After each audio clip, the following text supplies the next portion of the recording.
the nation. Raging Review. The Raging Cajuns will be a source of pride for this university, for the alumni, fans, and donors as we achieve success in the classroom, in the competitive arena, and in the community. It's about to get really fun. We're looking for dudes that will stand up. Well, Coach, let me tell you today, I'm here and I'm ready to stand up. And I challenge you, Raging Cajun Nation, to stand up with us. Stand up with us. Let's lock hand in hand and let's walk through the gates of Omaha. Hey, I love y'all boys. Let's grind every day starting today. Let's do it. Y'all ready? Alert! Ready? Who's that team ready? Who's that team ready? That's up. I got one thing to say right here. Cajuns win!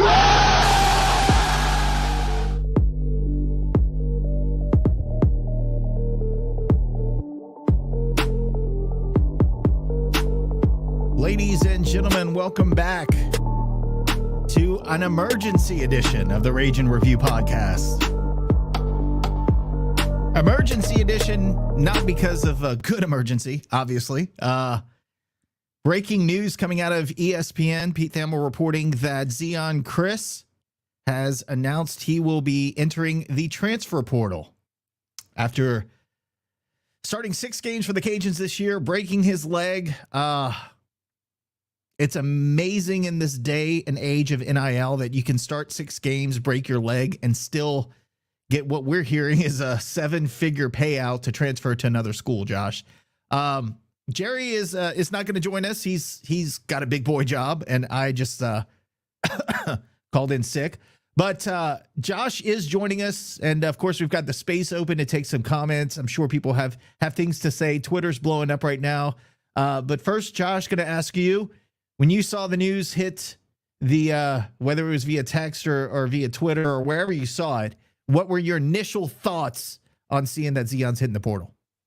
Well, first of all, Jerry's arguing with Cajun Vic on Twitter. I mean, on Raging Page, and that's what he's doing. So let's not mess that up. But no, it's a terrible day. What can you say? It feels a lot like when we saw the defections after Billy. We knew Billy was going to leave, but the hits kept on coming, and he took one guy and one assistant and one creative director and et cetera, it just continued to get worse. That feeling is like every time the season ends, you have that lingering what's coming. And I think a lot of us kind of figured that Zeon would leave. I thought that when Ben announced that he would come back, that was kind of another hint that he might be leaving. But my initial reaction was, I'm not surprised, which is terrible. It's terrible to be a cynical sports fan nowadays, because the whole point of sports and being invested in a sport and a program is, it's fun. It's supposed to be fun. It's supposed to be something you can look forward to. And too often now, Nick, we find ourselves dreading things rather than looking forward to them. And this is not new to us. This is not new, I shouldn't say to us, but to college football in general. And G5 schools, you develop players, you bring them in, you get them to learn the system. You bring them up, and then in one fell swoop, they come in and take them away from you. Rumors have it that there have been offers out there all season. And that's just another example of the Wild West that we are in. This is not unique to us. This is happening to the big boys and us. The difference is the big boys have a lot more money to give. And it's my understanding that we were matching some of those offers, but for whatever reason, and look, I defended Zeon when people were saying he's going to transfer out and that he's a well-grounded kid, which I'm not saying he's a bad kid, but I thought he was well-grounded. I thought he was wanting to be a part of this program. I thought he knew he was the future of the program at the quarterback position. And it's disappointing when you go out and you defend this kid, and he's, I've seen a lot of scripture posted on Twitter today. Zeon's known for posting scripture. And I think when you see a guy like that in your program, you're proud to have him there. And not only that, but an elite talent. My first instinct was disappointment. I was upset. I was like, there goes everything. But then you look at, when you step back for a second, and I kind of let things build up in my head and thought through it. if we're going to lose somebody at a quarterback position, that's a good place to lose them, because we're stacked at quarterback for the next few years.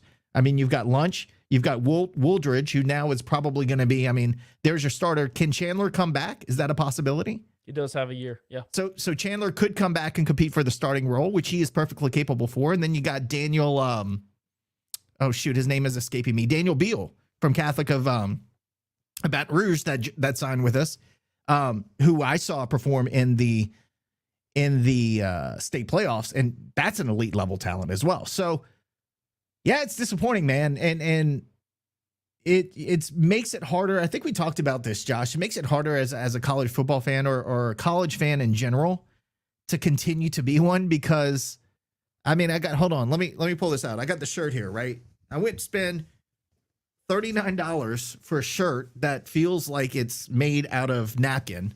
But the point wasn't that it was a napkin shirt. The point is I wanted to support this kid and keep him here. So I bought a shirt. And we're asked to give money to these players and contribute to keep him here. And then 3 weeks after I get the shirt, kid's out. So I showed my loyalty and commitment to him in the program. And in return, kid's calling ESPN and saying I'm out. So how long do we keep giving attention? How long do we keep caring? That's really what's tearing college football and college athletics apart, is that it's hard to keep caring when this kind of stuff keeps happening. I think what's even more difficult is that we have to straddle two worlds. We have to have one foot in the fan, passionate, dedicated to our program role. And then we also, as people who exist in the business community, in the business environment, we also have to understand that these opportunities for these kids are, number one, way past due. But number two, it's just a reality of life. Everybody has their number. And, you know, we're going to approach this episode in two different ways. We're going to approach it as, yes, we're disappointed as fans, and we are, and we're going to cover that extensively. But also we have to highlight the fact that this is indeed the Wild West. This is a whole new, one of the titles for the show that we kicked around was A Brave New World, because that's what this is. College athletics is a brave new world. We have absolutely no guidelines. We have absolutely no guide rails. There is nothing out there that is stopping these programs from coming in, taking the players that we develop, stockpiling their quarterback room and their running back room and their whatever room that they have, whatever unit position they have. Nobody's stopping them from utilizing these players' talent and then, decimating the smaller schools like us and really even the mid-tier P5 schools like your Illinois and your Missouris and things. So I guess let's start. Let's do the fan side. As a fan, of course, I'm disappointed. You mentioned all the talent we have in the quarterback room, but I'll say this. I think that Zeon represented something deeper than just talent at the quarterback position. I was talking to somebody today, and they said, look, Zeon was more than a good quarterback. He was your Levi Lewis. He was your Broadway. He was your Jake Delhomme. He was the face of the program. In professional sports, they call it the face of the franchise. He conducted himself the right way. He did all the things that you would expect a leader to do. He behaved as a leader. And that's important nowadays. We value, especially our culture, we value that. We value leadership and we value humbleness and things like that. And to see him just, in one fell swoop, he's gone. It's more than just talent at the quarterback position. He represented hope in the future. So as a fan, that's difficult to digest. And this is just the beginning. That's the worst part. You don't know what else is coming. You don't know who else is in the portal. You don't know if maybe Lunch turns out to be a big-time talent. Maybe he's here a year and he's gone. As a fan, it's devastating. And we're not, we just finished doing the state of the program. We're not in a great spot right now. From a fan perspective, I understand the nuts and bolts of the program are healthier than we probably even realize. But from a fan perspective, you underachieved this year. You lose the bowl game in the fashion that you did to a team that you never should lose to. You feel like the momentum has come to a screeching halt. And then all in the same week, you lose the face of your program. As a fan, I get it. I understand the outrage that we've seen on Twitter. I understand everybody spouting off Facebook, Twitter, everything. I get it. I don't think anybody does it. I think the coaches understand. Copperhead Studio says you really think that they value humility and leadership. Well, it depends on what you mean by they. I think the people in this community absolutely do. If you're talking about the players or the coaches that are poaching these players, of course not. It's all about the bottom line. It's all about the money. Everybody's for sale. And to Nick's point about being a collegiate athletic fan, the pageantry and the getting to know players over the course of 5 years and all that stuff, that's part of the fan experience. Well, that's out the window. I mean, Cam Pedesclo was here for 2 years and took $10,000 to go play at Tulane, which we would typically say that's a lateral move. Now, Tulane's had some success the last couple of years, but it seems like Tulane has really gotten their stuff together and they have committed to excellence, and they're continuing to build through the portal. That's a lateral move the last, 15 years. And you look at Jordan, I mean, we talk about this all the time. He moved to, where'd he go? Memphis? He went to Memphis and rides the bench in basketball. Doesn't see, and now he's transferring out. Now he's portaling out of, rumors are he's portaling out there. So it's, I don't know, man. It just makes it more difficult. And people will get on and say, well, it's just like it's turning into the NFL. This isn't even the NFL, because even the NFL has guardrails that keep things. I mean, a player in the NFL just can't say, okay, well, screw this $100 million contract. I want to go in this team, and there's nothing you can do about it. There are guidelines in place, and it's a Wild West. I will keep saying that. This is the Wild West, and I really do believe that this is what the top 30 teams want, because they've got all the money. They can continue to pay the players more than anybody else. I mean, you saw Nebraska took Georgia's quarterback recruit, right? Stole him, the commit. Stole him in the last 5 days. Who the hell's going to Nebraska from Georgia? There's only one reason, and that's money. So you're leaving these financial decisions to 18, 19, 20-year-old kids who think they're going to be set for life. And then when reality hits, and if you get paid a lot of money, guess what? How long is that really going to last? And who else is going to have that hand in the pot? Your mom, your dad, your uncle, who they called and illegally, recruited you and helped to. I mean, there are just so many things out there, man. They promise money at every level. And you want to use Jordan Brown as an example? That's exactly what happened. The agent got paid. The dad got paid. Jordan didn't get paid. That's going to come out later, but that's exactly what happened at Memphis. But to your point, I had a conversation with one of the biggest NIL companies in America. Athelius. I can't pronounce it. I was going to say, I don't think it's Atheist, but I get where you're going. It's Athelius or something like that. One of their reps is a good friend of a friend, and we were talking about it. And I asked that person, I said, people like Jordan, for example, he was slated to get somewhere in the neighborhood of $250,000. Do you know that those NIL offers and those offers to play for these schools do not come with a scholarship?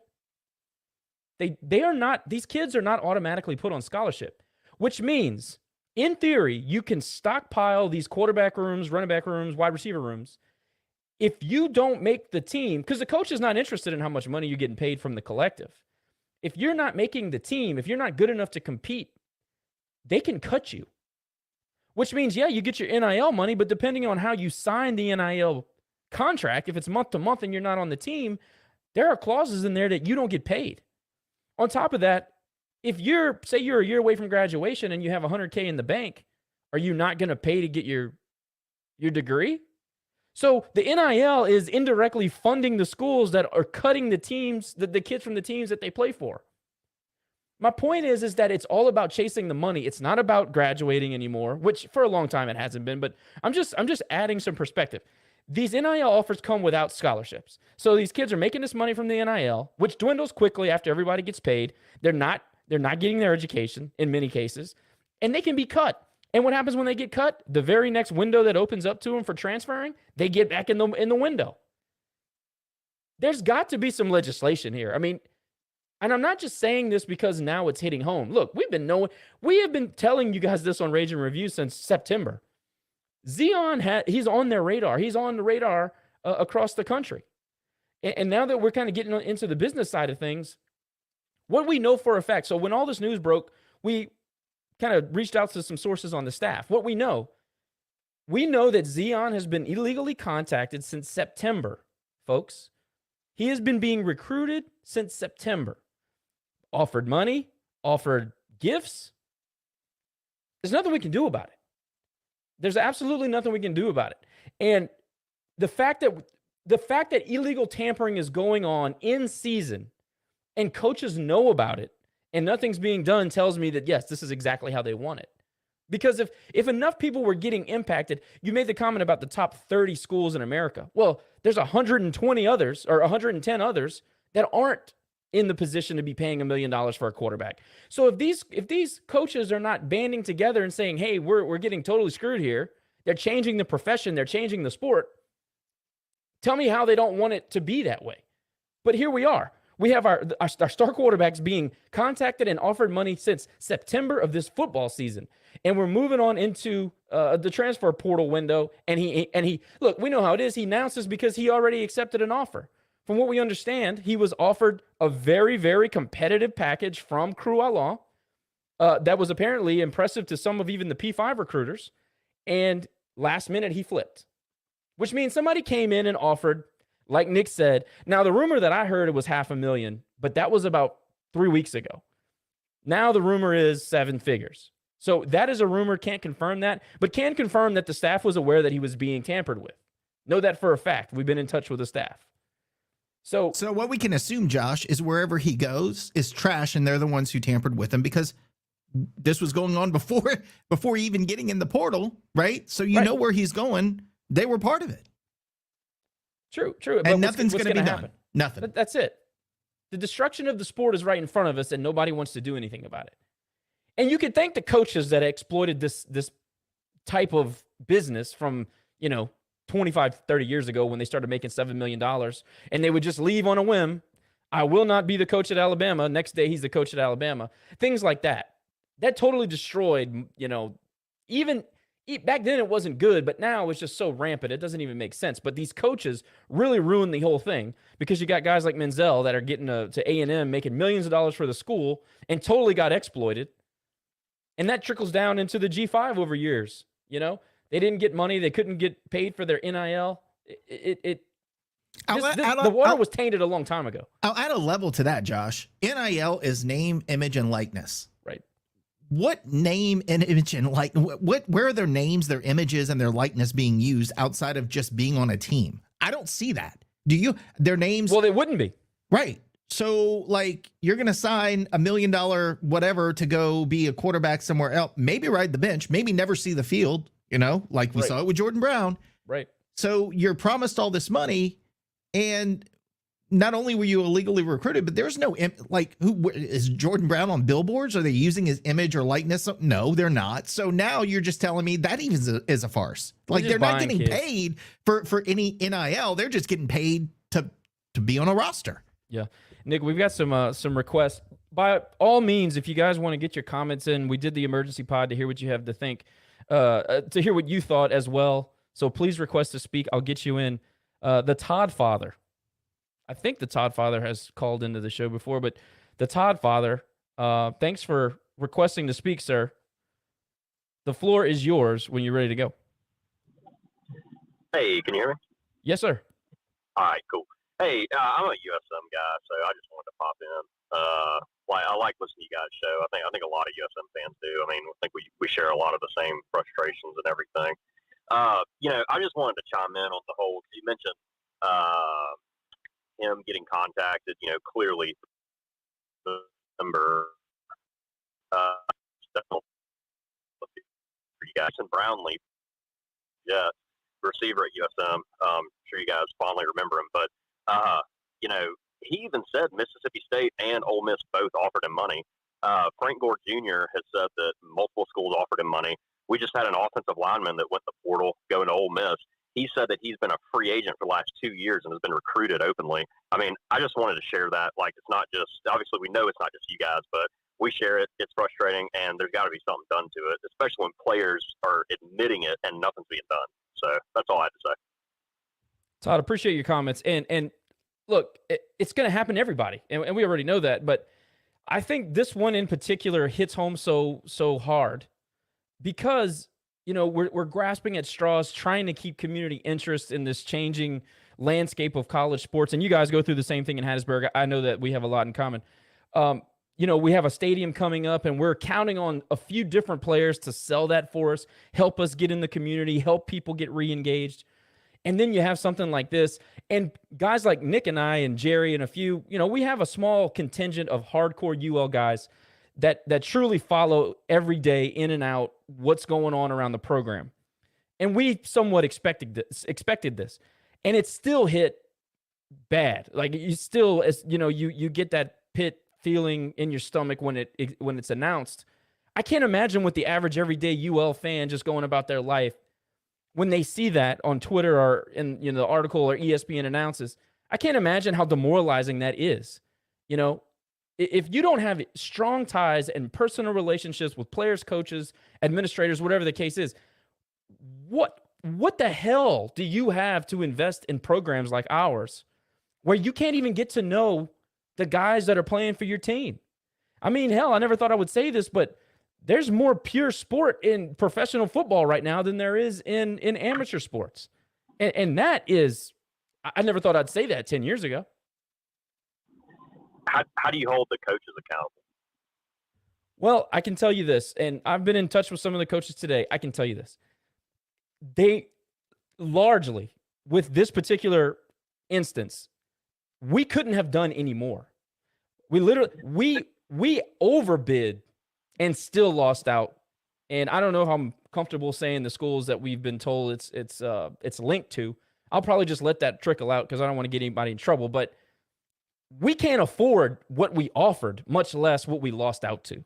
So I put a lot of it on our NIL collective, which is pretty much brand new. But they went all out to keep Zeon and Lafayette. And my hats are off to them. But everybody has a limit. We all have our limitations. I mean, we're never going to compete with the top level of college football. USM is never going to compete with Ole Miss when it comes to what you can offer a kid monetarily. But Josh, I think what he's asking is how do we hold the coaches who are illegally recruiting accountable? And the answer is there's no way to do it because the NCAA is not. Right. So, what I really meant was, we hire, let's just say, we hired Will Hall 3 years ago. You guys hired Des 2 years ago, right? Or a year ago. Or no, it was 2 years ago now. So what I'm saying is, how do you even hold a coach accountable fully for wins and losses? Because Des is looking forward to next year with Chris coming in, for example. Had we lost Gore to, Tennessee or whoever the heck was recruiting him, how do you, and then that, I mean, you got to say, Chris will account for X number of wins, right? I think that's safe to say. How do you even hold a coach accountable for performance when he can't do anything to keep a player? The player may not even want to leave, but it's the best thing for his family to get the paycheck, right? There you go. That's my point. Todd, let me read you this is a text message directly from Mike. We were talking to the staff early. Mike was one of the guys I talked to. This is straight from Mike. Quote, over 40 starting quarterbacks in the portal right now. It's the new age of college football, not the same job anymore. And that's not an excuse. If my entire offense is built on a guy that can use, we can use his zone read, we can use his legs and his arm. If he leaves after I've built an offense around him for 2 years and I got to go with a pro-style quarterback who I need to spread the field and throw it over the top more often, again, like you said, how are you going to hold that against Mike? And look, this is not an indication. We literally just did a show 2 days ago saying how our staff needs to get better, especially our offensive staff. So we're not over here riding for Mike. This is just flat out the truth. You can't, and this is why we've continually gone back and said Mike necessarily isn't the problem. What we need to do is focus in more nuanced areas of the team. But I agree with you. It's very difficult to go to the head coach and say, how come you can't get over the hump when you're losing 8 to 10 impact players every single offseason? And shit, we're going to lose more in the spring. That's just the nature of the beast. That's where the windows are. But Todd, we appreciate you chiming in. If anybody else would like to get in, get their thoughts in, this is what we do it for. This is where we're at, dude. I mean, this is where we're at. Here's the question I have. What is the reasoning behind getting rid of the sitting out 1 year transfer rule? That I don't understand. It wouldn't solve all the problems, but I guarantee you if a kid has to sit out a year, they're going to think twice about transferring. And plus, that's another year of NIL you have to pay a kid that's not playing for you. Why did we ever get rid of that rule? Is it because the big schools wanted to? Probably. I'm sure, but isn't it an injunction where it's just paused momentarily? I have no idea. Yeah, I don't remember all the details, but I think it's just a temporary pause. Regardless, it's not fair. And you know how it is with the NCAA. Once things like this go into effect, it's very difficult to take them off the books. Because like you said, it benefits the top. There just has to be something. I mean, look, I am all about players getting compensated 100%. I think that should have been done for years. I don't think any of us are arguing the fact that these kids really put their health on the lines for the university and should get compensated for playing the game. I have no problem with that. But there has to be, like I said, or someone else said, guardrails. There has to be some protection for the universities as well, right? It can't be all one-sided. And that's what it is right now. Right now, it is completely one-sided in that everything is in the hands of these 18, 19, 20-year-old kids. And the agents that are shopping. And the agents that are shopping. Excuse me, not the agents, but the recruiters that are shopping via the NIL. That's the two parties that have the leverage. So all the leverage is on one side of the business deal. And there are no repercussions for any of the rules that are being broken. And there's no repercussions for not having loyalty to the school that has paid your tuition for however many years and has supported you and has paid for NIL, you know, the supporters that paid NIL and the school that pays for your health, you know, if you have health issues or whatever you need. They're putting money into these kids that have the option just to say, peace out, I'm gone.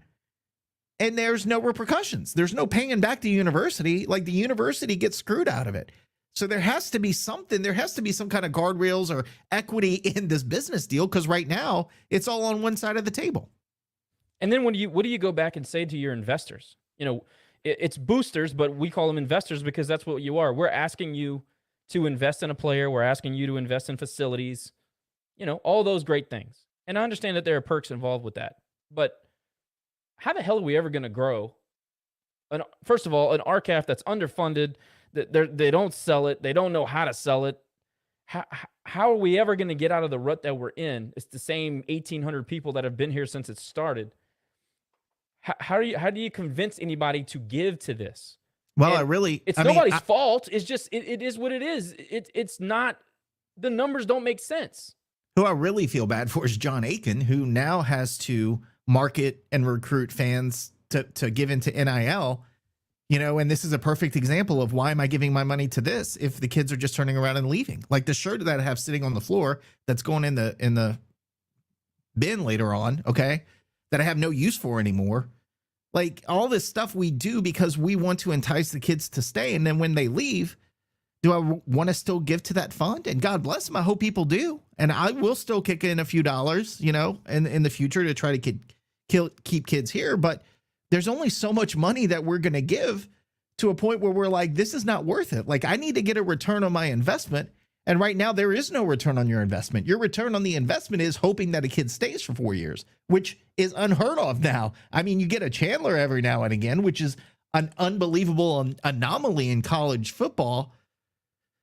But we're just throwing money away, Josh. We just throw money away and watch these kids leave and get no return on investments. And you know, I do want to mention again, look, this shed a real shadow on a great day that Dez and the program had. We had some outstanding recruits that committed today, yes, including some that were being recruited by Power 5 teams.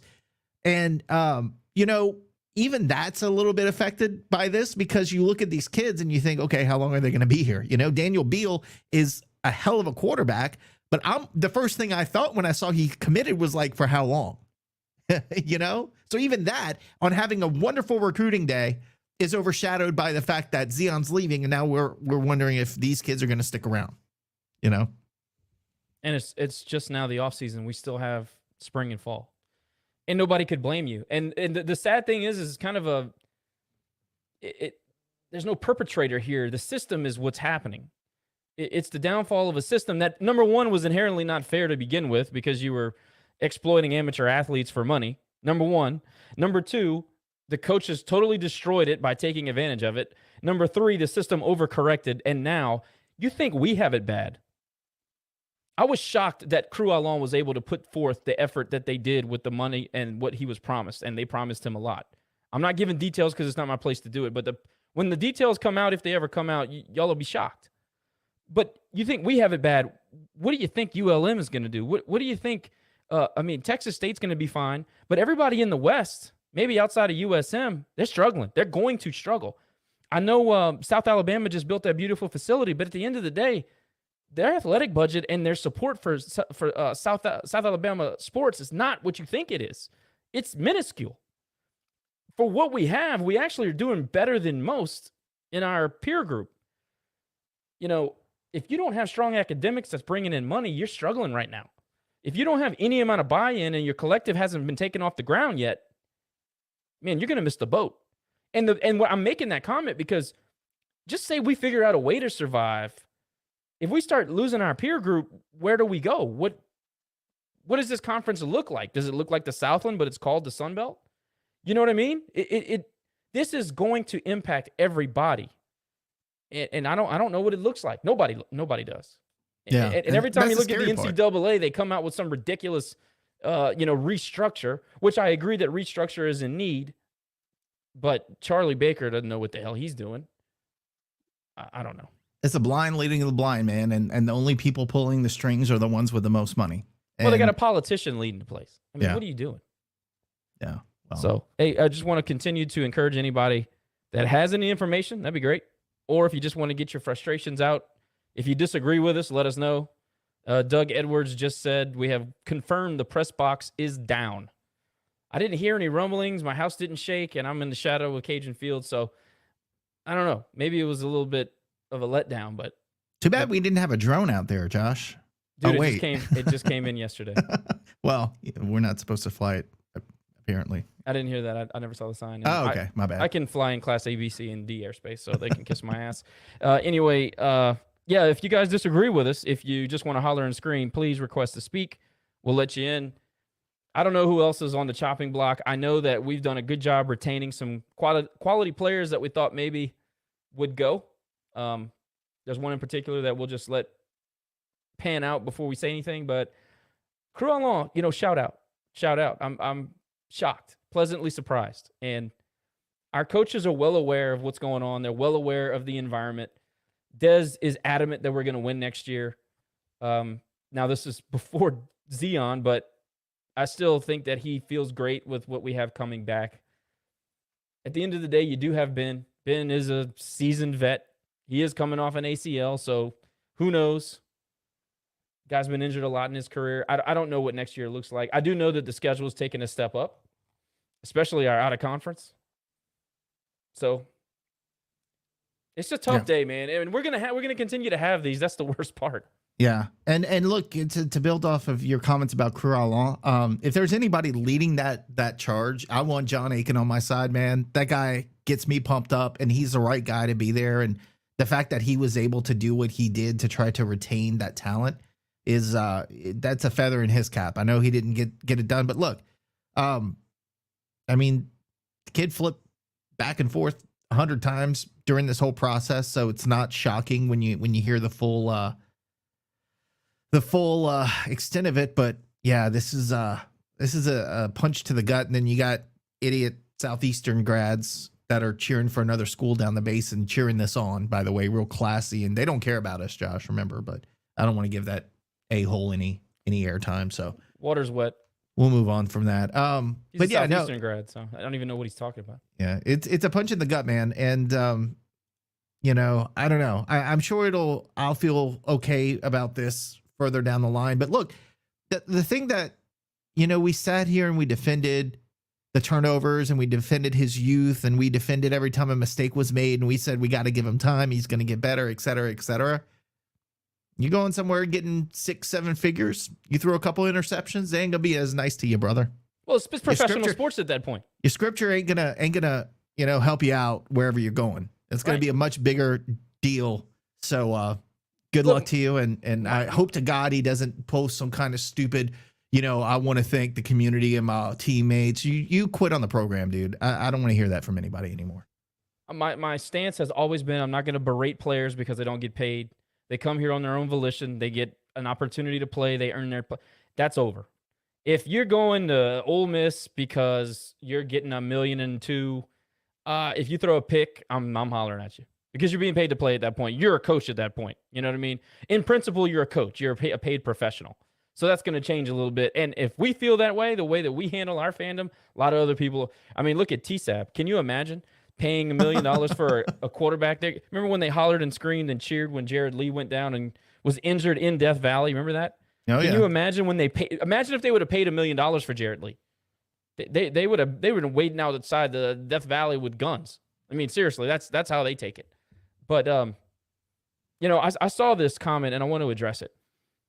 I know it's human nature to walk out and say, well, I'm not going to buy these shirts and I'm not going to buy these jerseys and support these players individually. Okay, I understand that, and nobody's going to tell you how to spend your money, but people need to understand that is one of the reasons and ways that we can keep them here. I know a lot of people don't want to hear that. I don't want to necessarily give money to pay players. I don't necessarily want to do that, but you do understand that by doing nothing, you're doing the opposite of what you're trying to accomplish. So I'm not trying to tell you what to do. I'm just saying before you make that decision, selling a $30 t-shirt goes a long way to help keep people in Lafayette. Now, in the same breath, I'll say that I think Zeon had one of the most successful branding efforts, if you want to call it that, since NIL went in at UL. I mean, he sold a lot of shirts. I know that for a fact.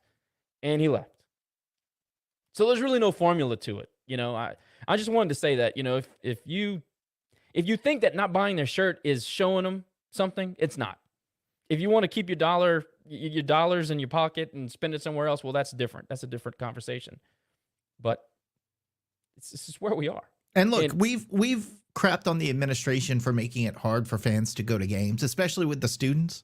But I guarantee you, it's a lot harder to want to leave a program when your stadium's full and you have a student section behind you. No question. Than when not. So we can be petty with the administration and say we're going to boycott games and all that stuff. But in the end, you're not hurting the administration. You're just hurting the guys on the field. And I think that's a bit of self-reflection that everybody needs to do in this situation, is that then the admin's going to be disappointed, but the real hurt that you're having are the kids on the field, and they notice it and they want to look.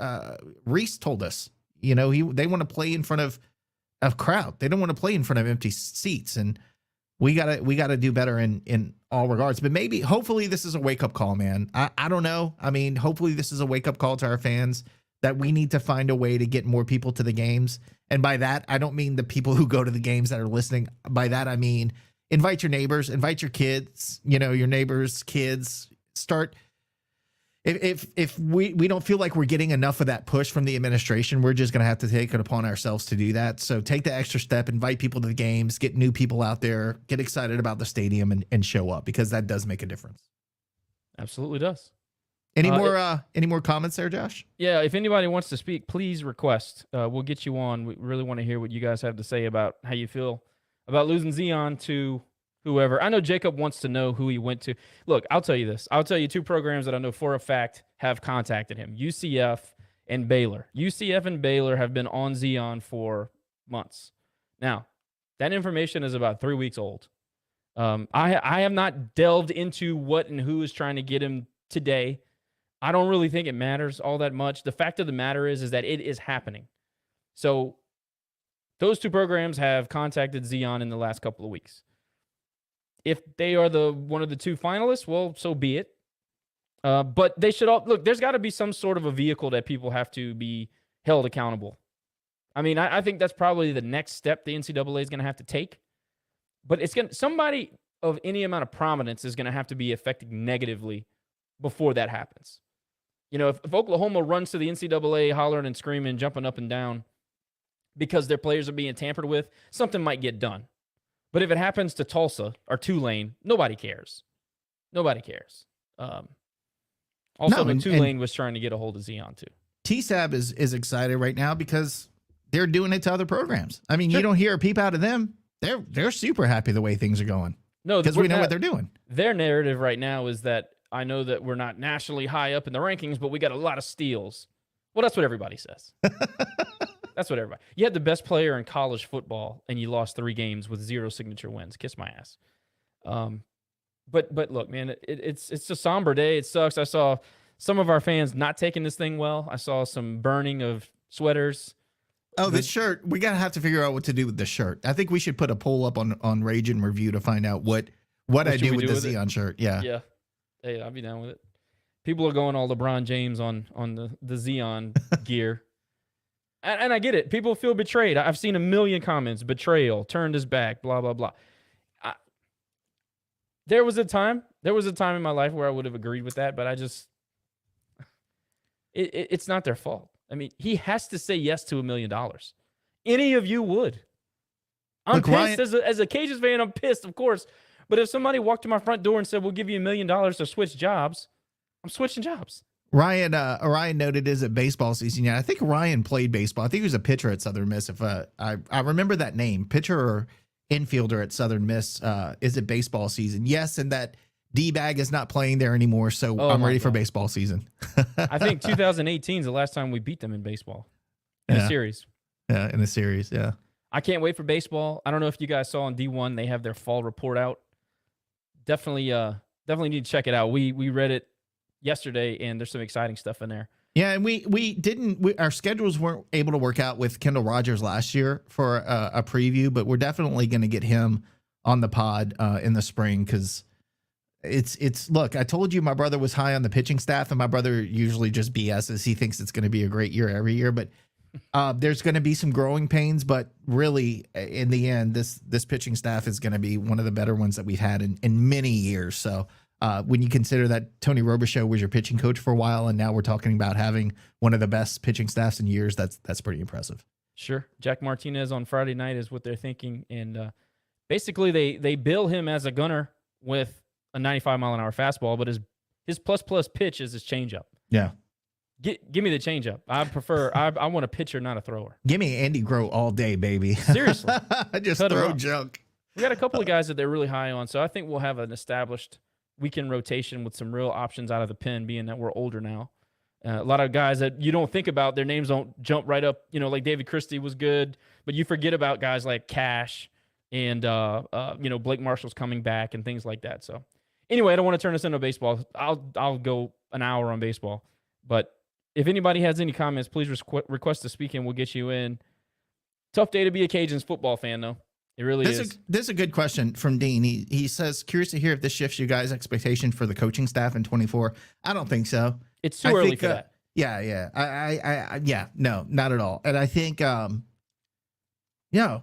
look, we're all upset about Zeon. To be honest with you, Josh, I mean, I felt and I still feel like going into the spring, it's going to be a quarterback competition.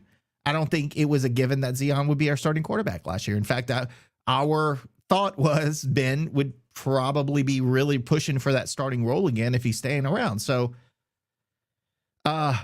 it's probably Ben's job to lose, but if Chandler sticks around, it's going to get a whole lot more interesting, I thought Ben would probably get the job, but I thought Zeon should be the starter because I thought early in the season, easy schedule, easier.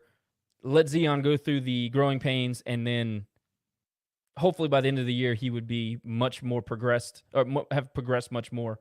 But then he got injured. So let's see. Jake Miller, NIL, as far as contacting a targeted player, does it the same way players used to get paid for signing, aunt, uncle, siblings, and much. More things change, the more they stay the same. So basically, he's just saying that they're getting to the players through their handlers, their aunts or their buddies or their high school coach in some cases. That's how they're getting the guys paid legally without tampering. But we all know what's going on. We all know that Trey Amos still lives in St. Martinville with his family, and when he was on break while he was here, you had the Florida staff snooping around, trying to take him out to dinner and stuff. So we know how it's done. You hear mamas are bragging to other mamas at games in the stands about how their baby's going to go play somewhere else and get paid next year. Right. It's not a secret. There's no. And by the way, is Trev Falk really a quote agent? Or no, because you can't have agents, right? You can't have agents. Still not supposed to have agents. I don't believe so. But they're advisors, Josh. That's the way they get around it. You have an advisor. You can be a consultant for anything and get away with anything in this country. Oh, I wasn't a professional. I was just a consultant. 1099 worker. Your buddy commented here, Josh. The boot. Oh my God. Did anybody? The boot's gonna kick your ass in basketball, man. I got my money on the boot. I'm just saying, I saw him shoot threes. The boot can shoot, but when he got a hand in his face, he ain't making anything. I will smoke the boot's ass. I hope they do put us at halftime for JMU. I bet you we have the largest crowd all year. You know, if there is anything that would come out of all of this that would make me happy, it would be that happening. Because I could tell you, you could look and if you win, like you said, just making it rain with Werther's Originals would be like the epitome of awesomeness in the Cajun Dome. I said if I win, if he wins, I'll donate a truckload of Werther's Originals. If he wins, I'll join the Rebounders Club. That was my. And he had to donate to Race and Review. But to answer the boot, do you think Chandler knew? I don't think it was a secret, my man. No, I think everybody knew. Yeah.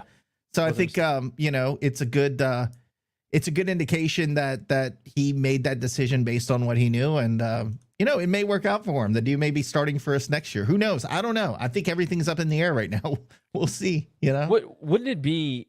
And I'm not trying to be ugly when I say this, but wouldn't it be so typical of this program that after everything we've been through for 3 years, two plus years, we go right back to Chandler Fields and Ben Woolridge starting quarterback battle, and we're switching out. You know, and if look, I like both kids, whatever. Sure. God, if we do that 2 quarterback thing, I mean, I may unalive myself. But look, if Chandler ends up being the starter next year, that is such a testament to this kid being so committed to this program and never giving up on us, man. And I know, look, you got to know he was frustrated. I know his family was frustrated. Oh yeah. You know, and to have to lose out on a starting job being injured is not fair to anyone, but it's the reality. But for this kid to persevere through that, he's going to be very successful in life. So I'm a huge Chandler Fields fan now and always will be. I'll go on record and say I hope he comes back. I hope he takes all this and sits on it for a minute, makes a good, solid decision for him and his future. And I think that a lot of people would want to see him be the starter after what like you said, after how loyal he's been and what he's accomplished. I think people flush that New Orleans Bowl performance, and I would certainly root for him to be the starter. That's not a shot at Ben. I just like I like what Chandler has to bring to the table, all things considered. Number 1 Cajun fan. Thank you for requesting to speak. All yours. Hey, guys. I just have an opinion. No facts about anything, but just about my opinion of what's going on. It almost seems like we need to have these athletes sign a non-compete almost, it seems like. But, man, it just sucks that any good player that we get signed at UL, he just gets vultured. And I'm not saying that every other D1 athlete that we have on our roster is not good. Dude, they're all good for a damn reason. You're out of D1 college. But it just, I think anyone can relate to this, man. It just blows, man, that we just get all of our good players just gone. I mean, if I was an employee, just like you guys said earlier, if I was an employee, someone walked up to my door and offered me $1 million, of course I would go. That would enhance my life drastically. But it just sucks, man. That's all I gotta say. That's really all I gotta say. I hear you, man. Number 1 Cajun fan, either calling from Highway 90 or the inside of a dryer. Highway 90. You nailed it. Listen, I get it.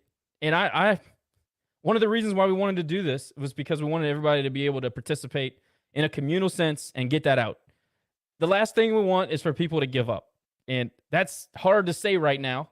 It's especially over the last year, it's been hard to be a Cajuns fan. Hell, it's always been hard to be a Cajuns fan outside of a few years with HUD and a few years with Napier. But I get it. It does suck. He's right. It just sucks. It just doesn't make sense to me because every other player sitting in that locker room is like, well, why would I want to be here? Well, why should I stay here? I want to leave. It's like, excuse my language, but it's bullshit. No, you're right. There's a lot of unintended consequences that comes when something like this happens.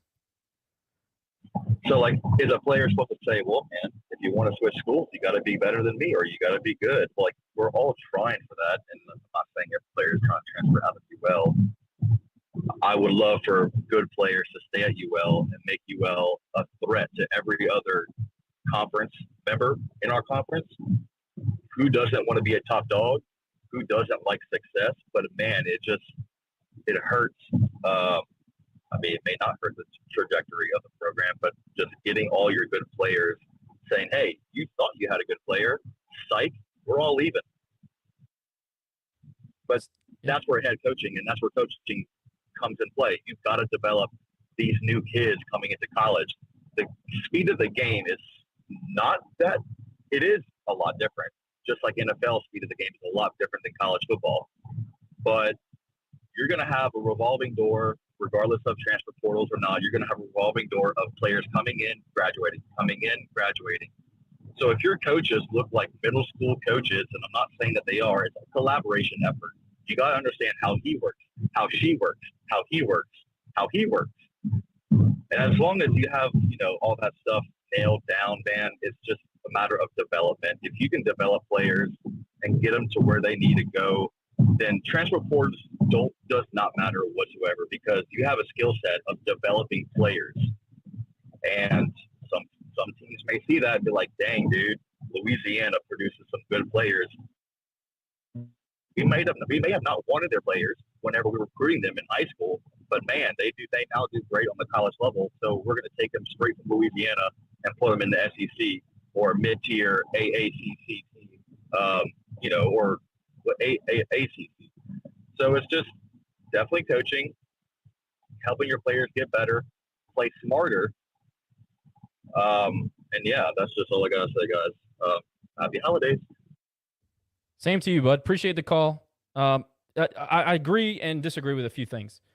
I would say that, I'll address your last point. What is going to eventually happen is, like what Tony used to do and a lot of coaches used to do, is if we like a kid out of high school, but we know he won't necessarily make our roster, or we think he needs a year of development, we will counsel him and say, go to Blinn, go to LSUE, go to one of these smaller JUCOs, get some playing time, get some reps. We'll re-recruit you when you're done, and you can come play for me. We've made a living on players like that over the years. Nick will tell you that. I think that you're watching that happen in college football. We are a farm system at this point. Can you win like that? Yeah, you can, but how much does it matter? And the other point I'll make is, now with Coach Dez, it's a blessing and a curse, because his calling card is development. It is relationship-based. People trust him. They want to play for him. That's where being a player's coach comes in handy. Only problem is if you're doing a great job developing, like you said, you're going to have a reputation of developing good players for the elite levels of college football. And then again, you're another farm system. So it's dangerous on two accounts there. And again, am I saying that we can't win that way? No, we can still win. But as far as like your fans that want to be invested and follow players and the traditional way that you follow college football, it's different. Shout out to Lunch in the space. Lunch, appreciate you watching, man. I would love to hear from you. I know you probably can't talk to us right now, but would very, very much like to know what the quarterback room is feeling right now. I know you guys are friends with Zeon, and I hope you heard the very beginning of the show where we totally understand the decision. Don't love it, obviously disappointed, but it would be really cool to hear you guys' perspective. We do have another. I'll tell you what he's thinking. Request. He's thinking, hey, time to go eat. Opportunity, baby. It's an opportunity to show my. I almost cursed on this, but anyway. Lunch, we love you, man. Lunch, we appreciate you tuning in. Let's see. We have a request from Mr. Richard. Richard, floor is yours. What's happening, boys? Oh, man, What's doing happening? okay. How's it going?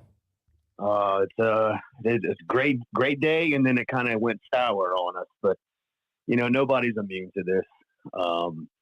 Yeah, I agree. We are becoming a farm system to a degree. It's hard. You just kind of now root for the jersey, and instead of the family vibe, I guess you get watching people grow within your system. But I think it's the Ben 10 or Lunch show, man.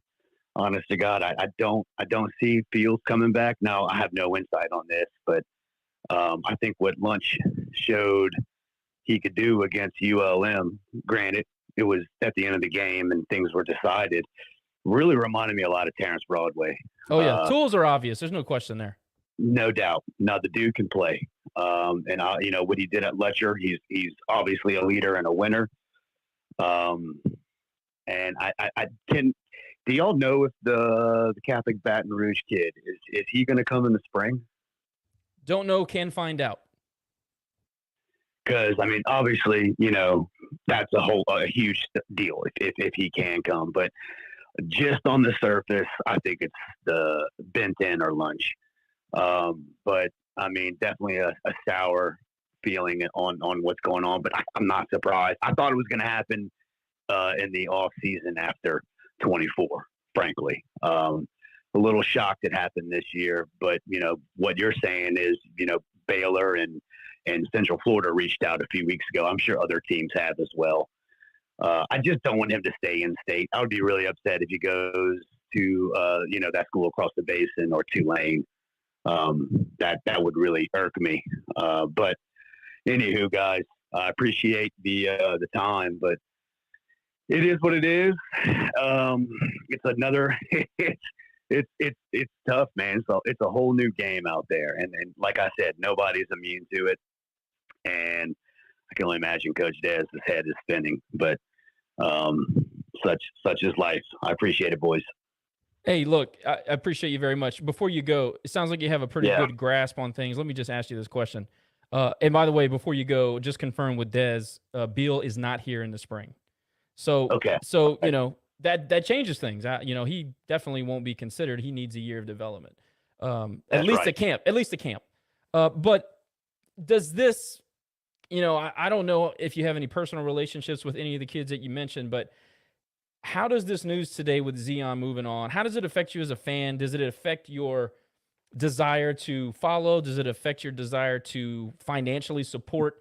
Kind of talk to me about that a little bit. No. I'm not going to change anything with the RCAF. I am going to continue to be a season ticket holder. I'm going to continue to go to an away game every year and buy a bowl ticket like I do at any time. Even if I can't go to a bowl game, I always buy a ticket or two and I'll give them away. This year, for example, gave it away to a friend of mine. I just couldn't make it. But no, I'm a diehard. I'm an alumni. I was raised a Cajun fan through and through.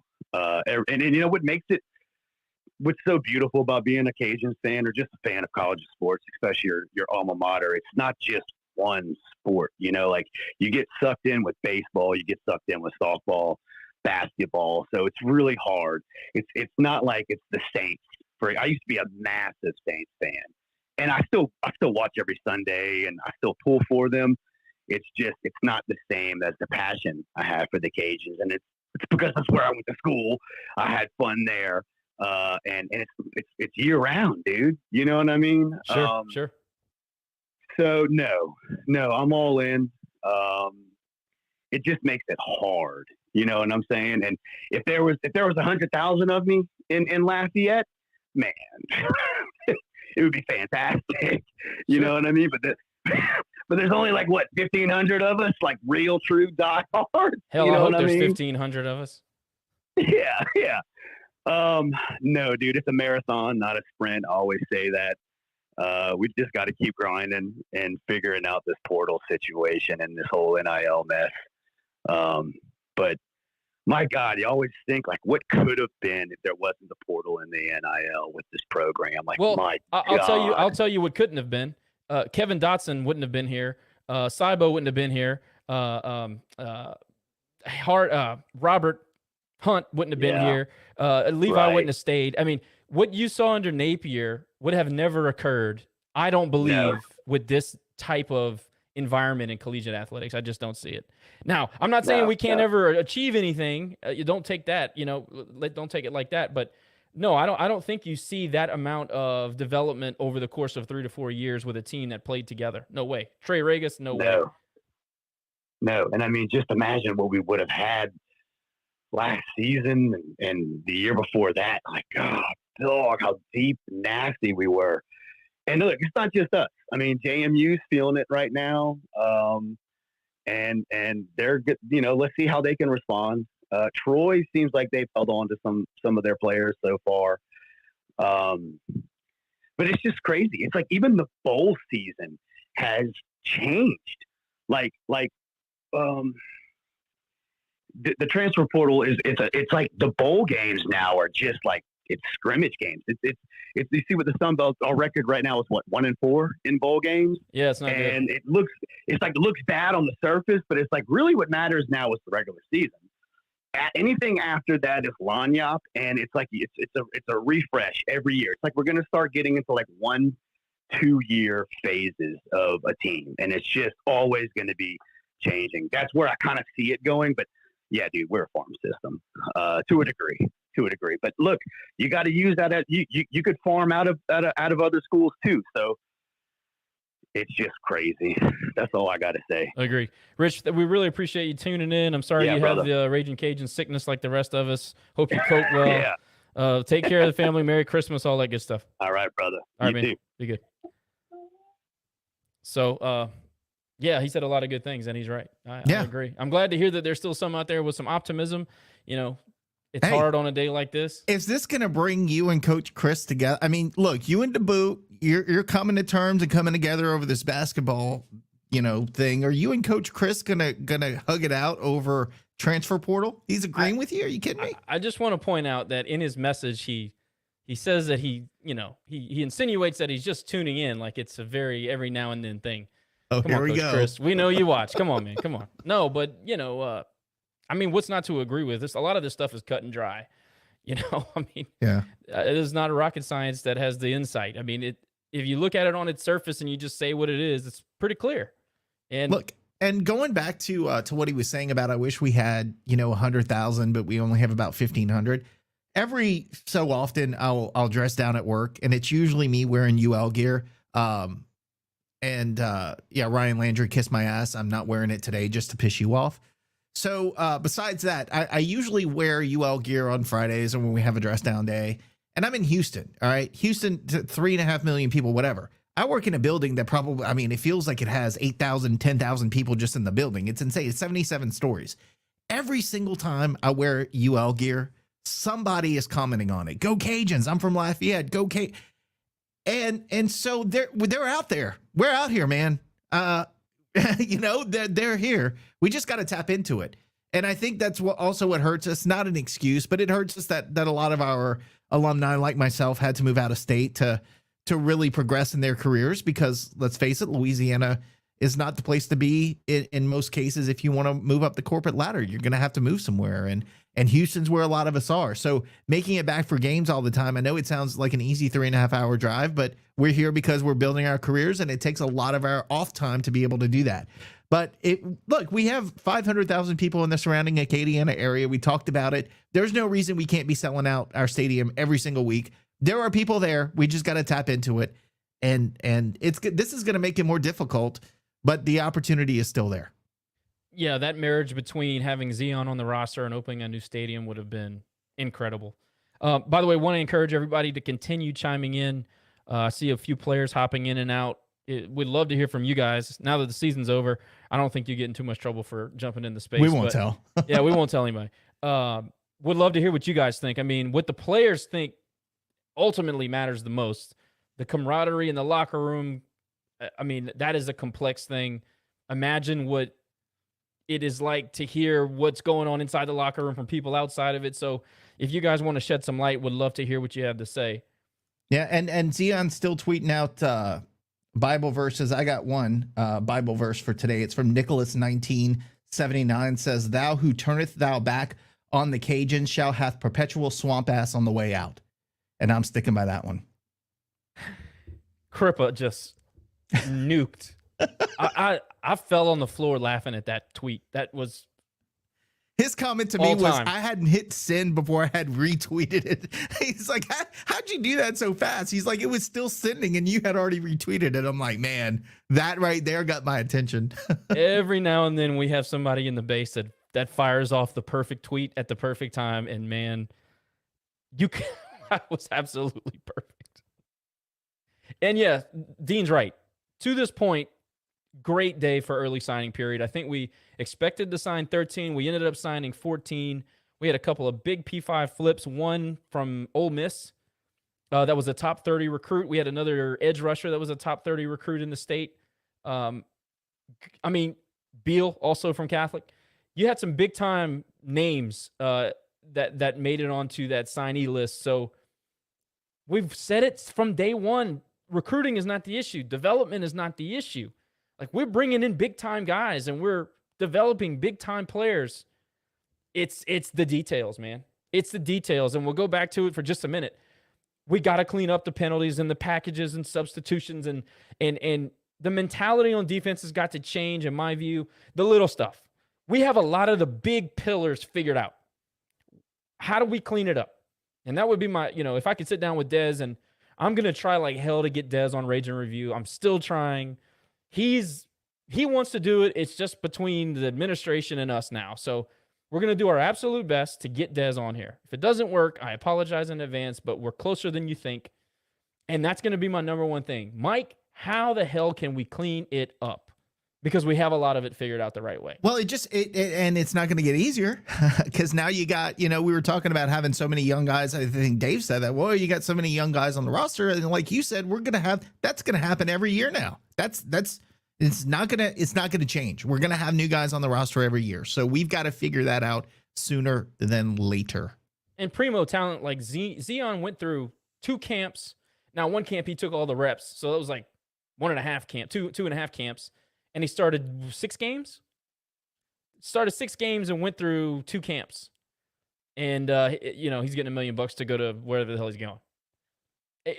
That's truly amazing. And this is a guy coming off of a major leg injury. That's another part. Like, I know you mentioned that early. I mean, we saw him get carted off on an air cast. Who knows how that's going to affect him long term? I mean, I don't know. Are we that desperate for quarterbacks in this country, in college athletics?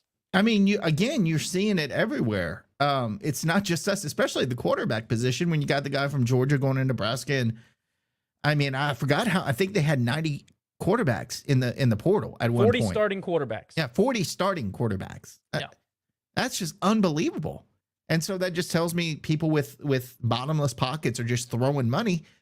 And again, I'll say it till I'm blue in the face. That is not a sustainable model. That'll work for the next 2, 3, 4, 5 years.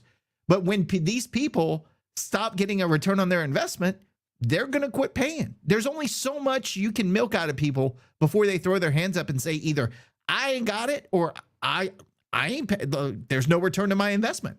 So in that aspect, I think it's gonna work itself out. But still, when you have the Wild West, you're always going to have this issue. And if the NCAA, look, we're talking about all these lawsuits, and right now any player can transfer anywhere, and there's no limitation on how many times they transfer from here or there or whatever.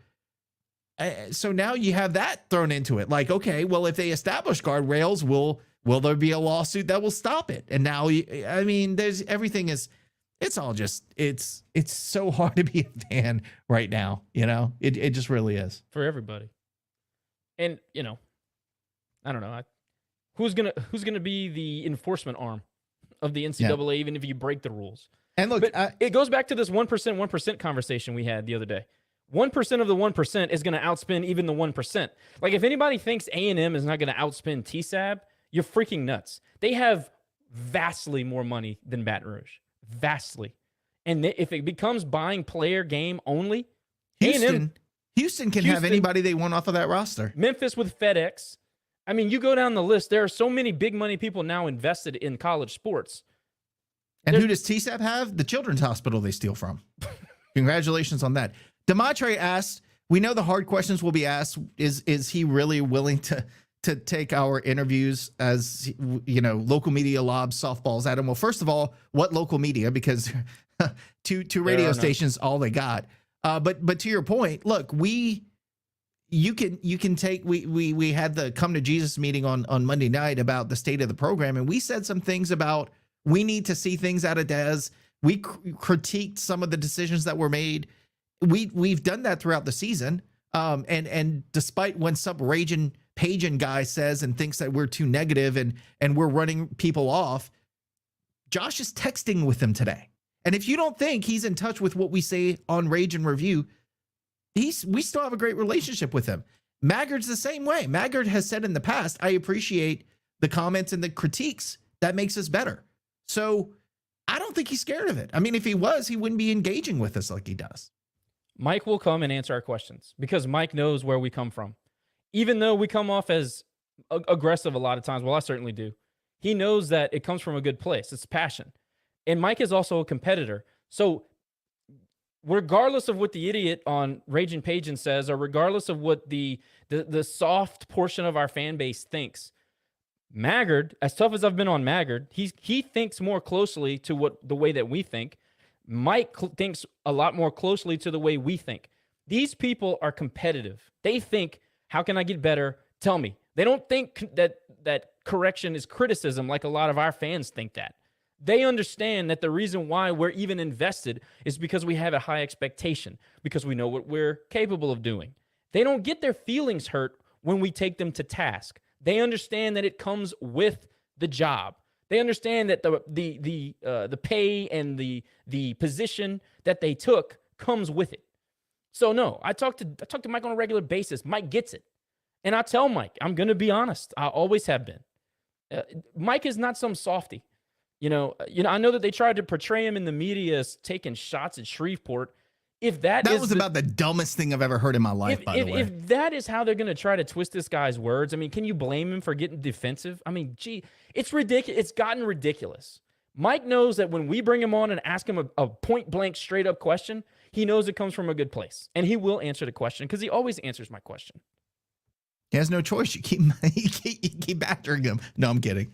I'm going to ask. But no, look, we interviewed HUD and we asked him we asked him about the Trump video, and we didn't come out and say, you know, what about the Trump video? But we did ask the question in a way that was very respectful and gave him the opportunity to give his side of the story. And I think that's all we want to do, is allow people to give their side of the story. We all think one thing, we complain about a lot of things, and you know what? For instance, let's talk about the being in schools. I complain all the time. We need to be in schools more often. We need to have players in schools. We need to be out there engaging with the kids. They may have somebody out there every week, but we don't know about it. So that's why we want to engage with the administration and the team and the coaches, is because we complain about a lot of things that we don't know. And the more we know, the less complaining we can do. Now we complain about something else, you know, but it's informational, and it gives them a chance to give their side of the story, because there's a hell of a lot I don't know. Josh knows everything, but there's a hell of a lot I don't know. You know, so that's the point of all of this, right? Absolutely. And look, Dez is a transparent guy, and that's what we love about him. But the other thing is that most of the coaches around here understand the value of what Raging Review does. So they're very open when we ask them questions. That's why every time I come on here and people get mad at me for what I say, a lot of it comes straight from them. So you get mad at the coaches via me.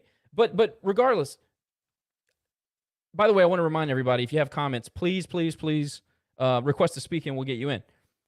Last topic I want to cover before we get out of here. I know a lot of y'all are at work. I'm supposed to be working freeloaders right now. not working. You know, what do you say to the fan they're down on the structure? They're down on you know, the state of college athletics. What do you say to that fan that says, well, I don't want to give? And you know, let's cover that. What do you say to that fan? And then the second question will be, what do we do with Crew Allah and how do we bolster it? Yeah, I say anything. But the anything that you're telling the fans has to come from the top man. I think Dez needs to get ahead of this, and I think we need to hear from Dez. We need to get his thoughts on what's going down, what's happening. Now, I don't even know if Chris is in the portal yet. You know, the report was that he's going in the portal. He's had this conversation with ESPN. So once that happens, I think we need to hear from Dez, and I think we need to have that conversation out loud with all of our supporters. And I think he needs to tell us what the plan is. I think he needs to say, we knew about this the whole time. You know, there's tampering going on, and here's what we're doing to combat that. And then second part, when you're talking about Crew Allah, look, John's a guy, right? He is the guy, as I said earlier, that I don't want anybody else running that, because he's already getting in front of things. He knows so much more about NIL than we have any idea about. You just see it in the things that he shares with people about. There's this whole portal that you see, and then you see from NIL perspective how much they're getting paid and all this stuff. He's on top of that. So I think John just needs to continue pushing and getting out and shaking hands and kissing babies and approaching those businesses in Acadiana that are still continue to be TSAB. So I think it's a two-part thing. I think you have to hear from Des, and you need to hear the strategy, and you need to hear his vision for the next 3, 4, 5, 10 years in that world. And then I think you follow that up with John getting out in the community. Des is not the hugger and kisser of babies, but John can be that guy because he's very approachable. He's excited. You feel that excitement. It's kind of like HUD. You feel it emanating from him. You feel it. And so I think when you get John in front of people, and you get John in front of board of directors, and you get John in front of the people that make those decisions at the businesses in Lafayette, and show them the value that they're bringing to the community by not only engaging with the athletic department, but also engaging with Crew Law to keep those players here. And look, this is a perfect case study in why we need that money. Then I think you start making headway in those regards. So I think it's a two-prong approach, but I think there's still work to be done. But I think you've got two of the guys that can make it happen, especially on the Crew Law side. Agree. I think the administration be damned. I need to see Mike's face a lot this offseason. They're not going to push him. He's going to have to do it on his own. Now, I know his head is in the books. I know he's a football guy. I know that he's going to spend the majority of his effort there. And that's what I want. We said that when Billy got here. That's what I want. This is a unique time. And I think that Mike needs to understand that and rise to the occasion. He has to evolve. And we've talked about that, actually, privately. And he needs to evolve, and he has to understand this is what he's facing. You can't – now, look, do the fans always show up the way they should? Absolutely not, and that's a whole other conversation. However, it's not always the fans. You got to give me something to latch onto in a time where everything is so up in the air. If I can't latch onto my starting quarterback or my starting Mike linebacker or whatever, I can latch on to a local guy that's the coach of my football team. I don't know who is in the position to make that happen. I don't know if we have a PR person or a publicist, but somebody's got to do that for him. Somebody's got to give him some pointers. Somebody has to put him in the position to be the face of the program the way that he should. We need to hammer on the fact that he's a local guy. Have to do it. We got to get people back engaged. And the other thing is that we got to get him to get on the show. We got to get him on the show. We got to put his regular, normal, the guy that you have, Mike, the Mike that you have in a regular conversation one-on-one that'll sit there and talk to you about family, hunting, whatever. Come off as personable, the person that we know. That's what we need to do. And we need to do it all off season, and we need to make it a running, a marketing campaign, whatever the case is. So that's the number one thing I'll say as far as keeping the fans engaged. Number two, Crew Law, as much as you may not like the structure and all that stuff, this is what we have. This is the tool that we have. We got to support John. He's taking $10 donations. If you can afford $10, give it to him. If $100 for the year, do it on an automatic, whatever. Be a member. Give $8 a month. Figure it out. Like, if you are still invested, like some of us, you got to find a way to give to NIL. I mean, I hate to be the one to say that in an economy that's inflated and time that is up and down across the board. But if you want to keep what we have built over the last 4 or 5 years, and really 10 of the last 12, if you want to keep that, we have to invest in it. It's not gonna run itself, especially with the leadership we have. It's going to be the fans. It's going to be the coaches. It's going to be your Crew Law type. That's who's going to have to prop this thing up. Alumni, former players. One thing I'm so proud of about Rage and Review is that we've gotten, former players more engaged than they've ever been. We've been told many times by different players that they follow us and they're more engaged with the program than they ever were. I think that's one of our biggest accomplishments. If we can continue to do that, and we can continue to grow an army of people that will support no matter what and hold people's feet to the fire and understand what it is to compete and be accountable for that, that's the way forward. It's not just giving money. You got to do more than just giving money. You can't just build a stadium. You got to fix all the fan engagement. You know what I mean? You can't just renovate the dome. You got to go out and raise money and ask people to come to see your basketball team. We have a problem with just throwing money at stuff and saying, oh, well, it should fix itself. Well, it's not really how it works. Coach Lou, I see you there, man. It's been a while since we heard from you. Thanks for requesting. The floor is yours, sir.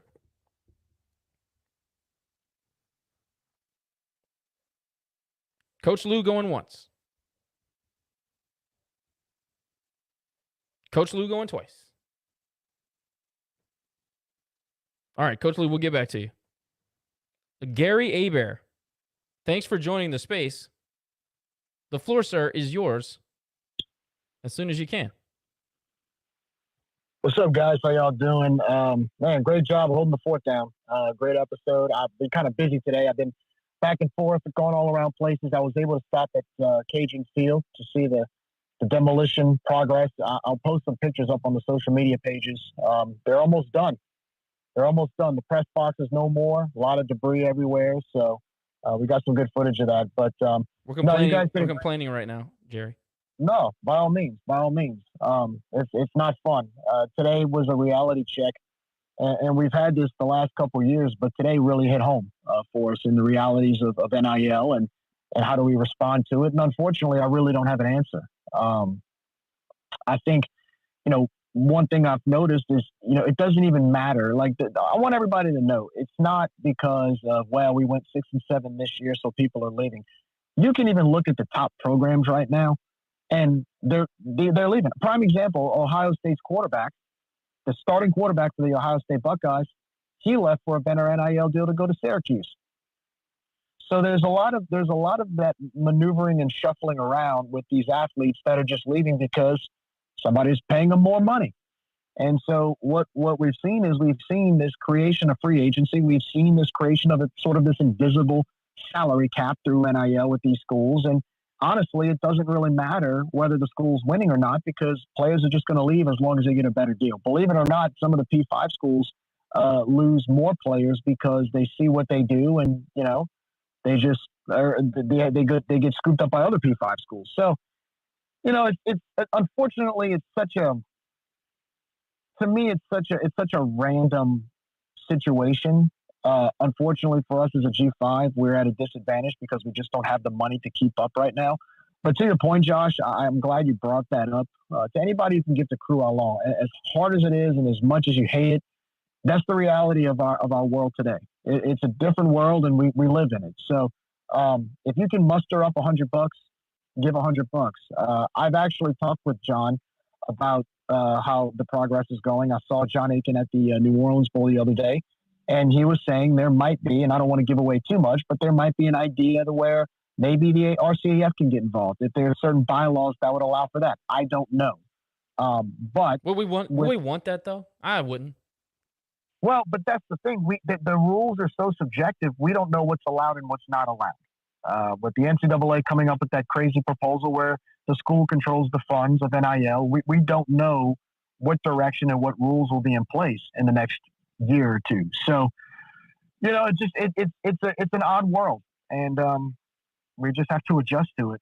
And unfortunately, sometimes we take the fall and we deal with things like we dealt with today, losing Zeon Chris. I mean, that's a bummer, man. Losing Zeon, that's tough. And there's gonna be more of that.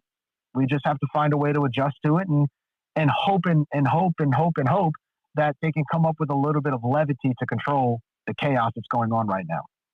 I think eventually what's going to happen, you're going to get some of your big time P5 schools that are going to lose some key players. Like, for example, I think Oklahoma just lost their quarterback, or who lost their quarterback? Yeah, it was Oklahoma lost their quarterback.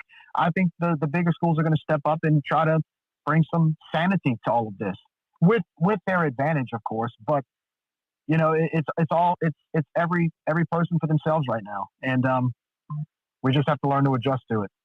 Don't you think, Jerry, they would have already started doing that? I mean, I'm not feeling it. They're complaining, but I'm not. It feels like they would have already started to do that. I mean, you look at Ohio State and Oklahoma, but nobody's really doing anything. All they're doing is stealing other people's players. Because I don't think they know what to do next. I think it's so chaotic right now that I don't think they have an answer. And I think because they haven't felt the pain yet. They haven't really felt the pain. Once they start feeling the pain, and you start seeing teams lose enough key players at that level, and they start losing more games, you're going to start seeing some people come into the table and say, okay, what can we do to fix this? Well, at least that's what I think right now. All I got to say is, instead of buying this $40 t-shirt, I should have just given somebody $40 to kick me in the balls and called it a day. I think that'd have been more satisfying.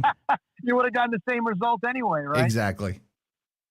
Yeah, well, yeah, guys, it is what it is. It's a shame because we actually had a really good recruiting class today. I was very impressed with the players that signed. I want to welcome all of our new recruits to our culture. Welcome to UL. Glad to have you on board to be a Cajun. Thank you for becoming a Cajun. Very excited about that. But then this news came out this afternoon, and it was kind of a bummer, you know. But like we said, man, it's the name of the game, and we just have to learn how to adjust to it. We'll see. We'll definitely see. Yes, indeed. By the way, we're talking about Crew Alon, and John is in the space. John, if you want to jump in and give some details, I don't know if you can or you can't, but John, just give us, pump us up, man. Just pump us up. That's all we need. We just need something. We've been riding for you for the last hour or so. So if you do have details on what went down with Zeon, that'd be great. If not, if you want to just talk Crew Alon, that'd be fine as well. Request to speak and we'll get you in. Coach Lou, I see that you've requested again. Let's try this one more time. Coach Lou, if you can, floor is yours. Okay, thank you. Can you guys hear me? Yes, sir. Okay. Yeah, I was having some audio issues. I wanted to get on here and talk about receivers because you guys know I'm a receivers buff. Coach Leje being able to flip the Raji Dennis kid. That's actually his second time doing that, flipping the kid that was committed to a Power 5 program. You know, he did that last year with Harvey. So I just think that's huge. You know, for those guys in the offense. And just, you know, speaking volumes to him as a recruiter, man, because that's pretty damn big. Coach Lou, isn't he a redshirt freshman? Is that right? Who is Raji? Well, I'm not sure if he's going to redshirt when he comes on or not. I would assume he plays right away. Was he a natural freshman? I'm trying to figure out if he was out of high school. I think he was out of high school. If I'm not mistaken. He's a high school kid. Wow. The high school kid from Edna Card that signed today. That's huge. Yeah, top 30 recruit in the state. Yes, exactly. And Coach Leje already did the same exact thing last year with Harvey. So I just want to talk about that. I think that's pretty huge, especially for the receiver corps with guys leaving and whatnot. I just hope that happens more in the future for those guys wanting to stay in state. As far as speaking, to those top 30 guys, staying in state and helping to bolster the program. Agree 100%. And like Nick and I say this all the time, but we've never ever questioned the recruiting, the prowess, the type of players we bring into this program. It's been consistently very, very good, better than most probably think. Which is why a lot of these guys end up in the portal because they're talented. However, we just we got to find a way to clean it up. We got to win close games. Look, when's the last time you heard about a kid having off the field issues under the Des era? I don't think we've necessarily heard that. So he's bringing in quality people. I will say that. Oh yeah, I agree those with are you. all great. Those are all great young men, no doubt, definitely. Sure. And yeah, like the guy was saying earlier, it is just a weird time because you have people leaving. There's not really specific reasons right now anymore where somebody would want to leave. Aside from money, because it's not playing time, and then you have guys that are freshmen that didn't play that wouldn't have normally played anyway, and then those guys leave. And then of course you have the normal situation where a coach would leave, and then those guys would leave, and those guys get poached a little earlier. I think that's really the main difference. Guys get poached a little earlier, as opposed to the past when the coaching staff departs. But it's not really a real reason to pin down. It's definitely not a wins and losses thing anymore. So that makes it kind of difficult. Whole new world. Yeah, I don't get the feeling that people are dissatisfied with their experience here. I don't get that at all. But no, I don't think so. But money's a big deal. So. It is what it is. A lot. Oh yeah, definitely. And you know this because you've been on the recruiting trail and you recruit yourself. A lot of these kids come from underprivileged situations, and you wave a couple $100,000 in their face, they have to take it. They don't have a choice. Oh yeah, of course. Yeah, definitely. I would think it myself. I'm sure a lot of us would too. Oh, absolutely. And it's, you know what? Now that I think about it, I was actually on here with you guys, I think 2 weeks ago, at the end of the bowl game, and I was saying, oh yeah, we can start looking forward to the future with Zeon. But so it's so crazy how things change within really like a matter of weeks. The whole outlook changes on the depth chart. I don't even know what that's gonna look like. I'm kind of curious to see what that looks like moving forward, because I see a lot of guys on social media talking about lunch, but from a coaching perspective, realistically, and y'all know that too at this program, a lot of younger guys don't typically play that early. You know, it's kind of rare for that to happen. Especially Win when the there's job, other man. guys with Look, especially when there's guys with a whole bunch of experience. You know, right? Historically, Dez has made it a competition in the spring, and I think if he has the opportunity to prove that he's better than the other quarterbacks, and I think he's going to be on the field. But I have no doubt it's going to be a competition, and let's just hope the the best man wins. Right. Now, what I'm wondering is, because they've been using the transfer portal, I'm just wondering if there's going to be a guy that transfers in as well, to kind of be added to that mix as far as that competition goes. You know, in the quarterback room, you mean?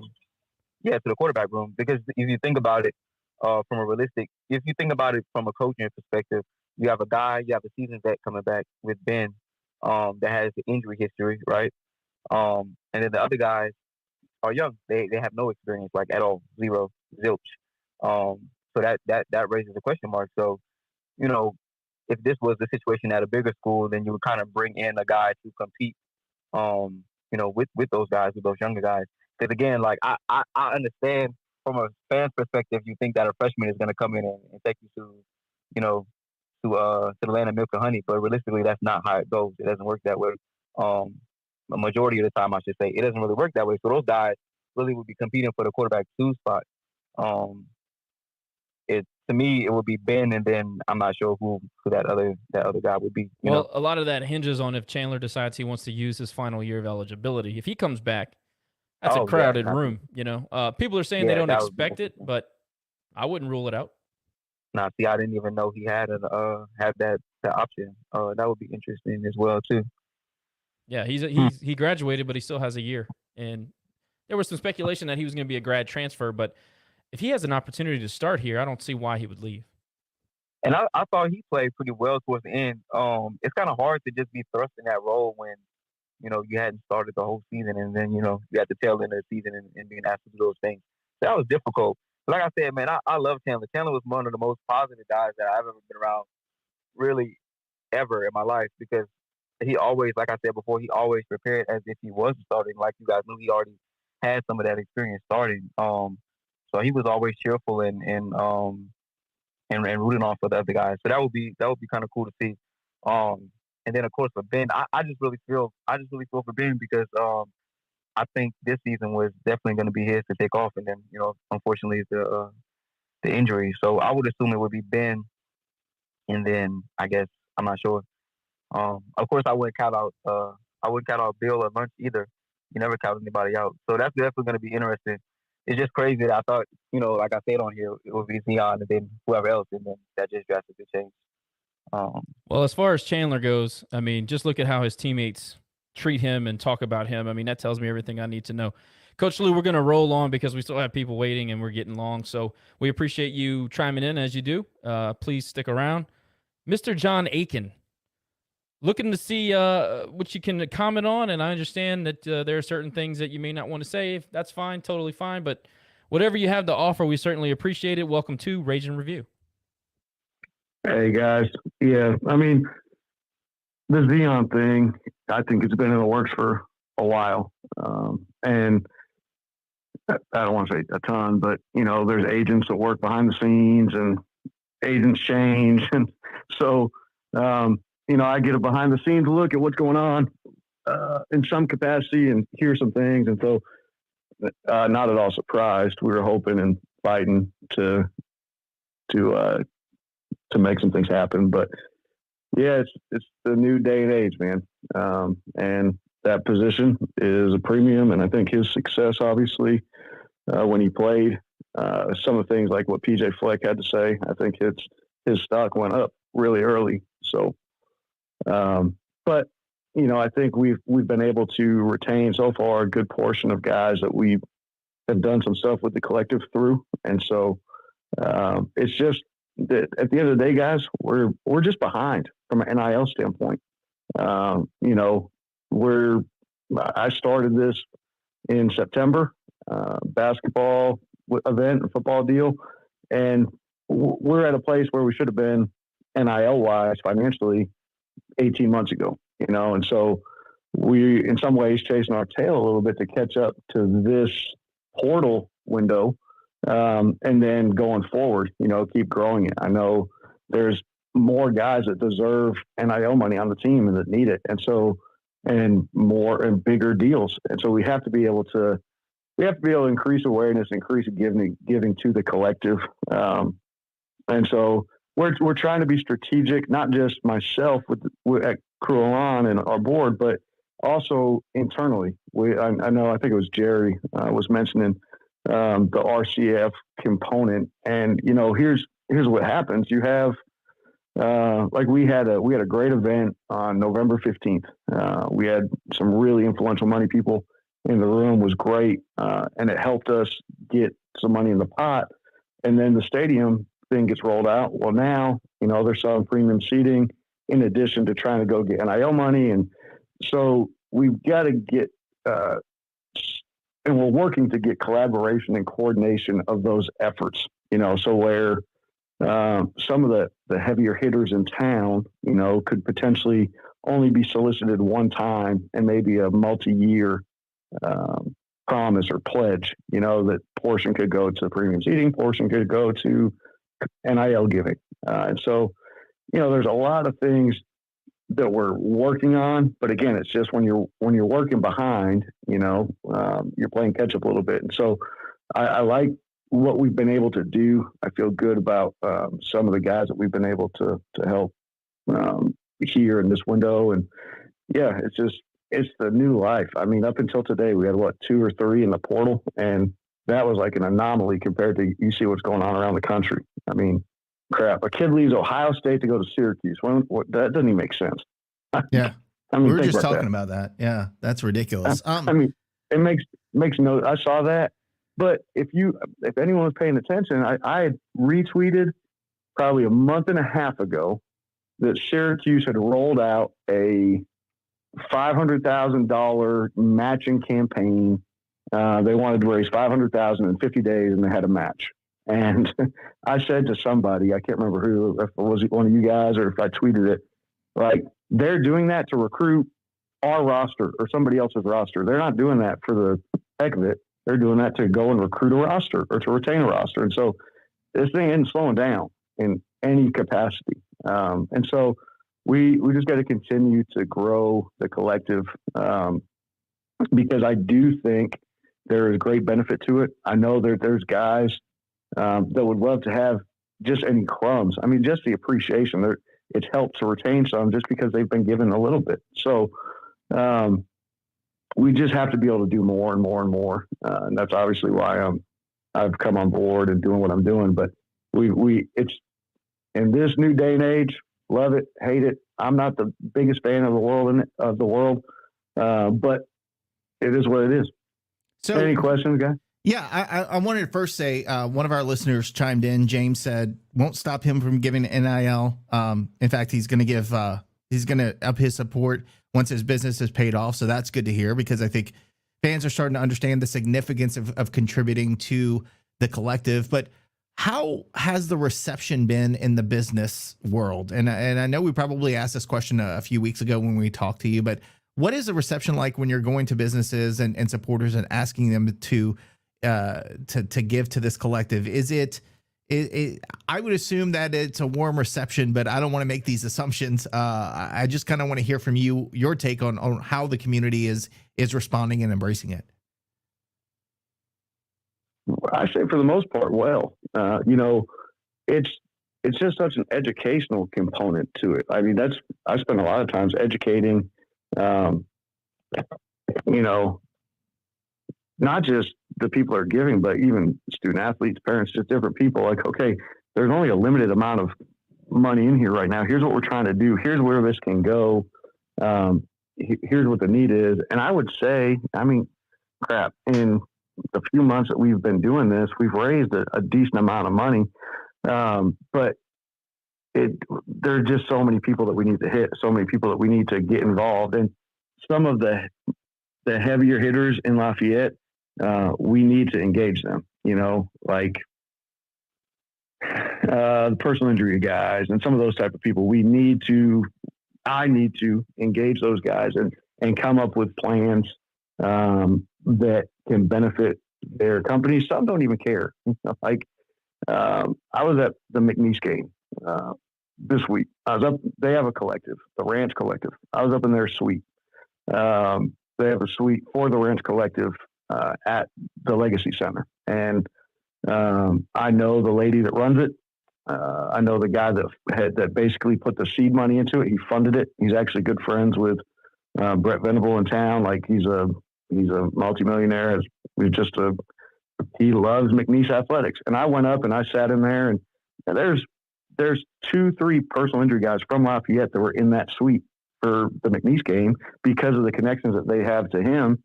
And I talked to both of them. I was like, guys, we got to get you involved in our deal. And it's just, certain types of people, fellowship with that type of clientele, millionaires hang out with millionaires.